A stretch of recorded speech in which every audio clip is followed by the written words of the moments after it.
रहे हो और बोर्ड के एग्जाम में आपको मात्र 3 घंटे का समय मिलता है और 3 घंटे में पेपर कैसे पूरा करें, यह एक बहुत बड़ा प्रश्न बन जाता है विद्यार्थियों के बीच में, क्योंकि 3 घंटे में आपको पूरा का पूरा पेपर सॉल्व करके आना है और बहुत से ऐसे साथी हैं जो छोड़ देते हैं।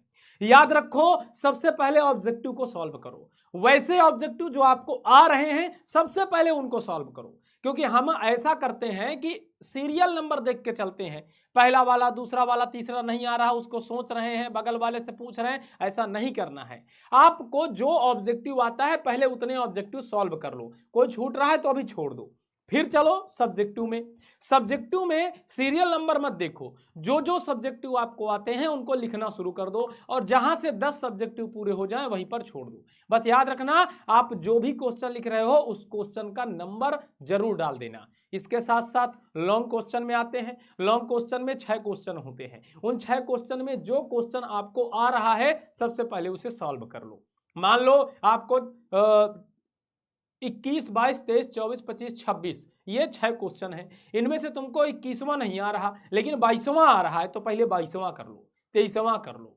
इससे कोई फर्क नहीं पड़ता कि आपने सीरियल इधर उधर किया है, लेकिन याद रखो जब कॉपी लिख रहे हो तो प्रश्न का नंबर जरूर डालो कि कौन से नंबर का प्रश्न आप कर रहे हो। ये तो हो गई बात कि जो आ रहा है पहले उसे लिखें। उसके बाद जब आप इतना कर लेंगे, जो आ रहा था आपने सब लिख लिया, अब उसके बाद शुरू करिए उन प्रश्नों को करना जिनमें आपको डाउट लग रहा है या जिनमें आपको सोचने की आवश्यकता पड़ रही है। तभी आप 3 घंटे में अपना पेपर कर पाएंगे, नहीं तो बाबू यकीन मान लो 3 घंटे भी कम पड़ेंगे जब आप एग्जाम हॉल में बैठोगे। और एक दूसरी बात यह भी याद रखना कि जितना नंबर का क्वेश्चन है उतना ही लिखना है।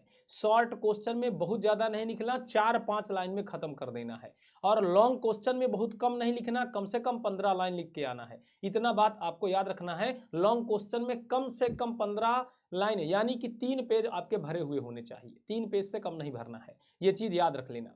और दूसरी बात, मेरी आपको बहुत ढेर सारी शुभकामनाएं हैं कि आपका एग्जाम बहुत अच्छा जाए। मां सरस्वती आपके ऊपर कृपा बना के रखें कि आपके अच्छे नंबर आए।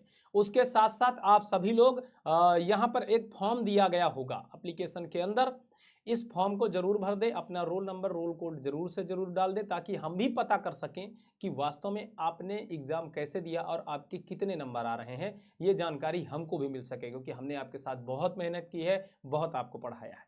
मिलते हैं साथियों अब सीधा रिजल्ट वाले दिन।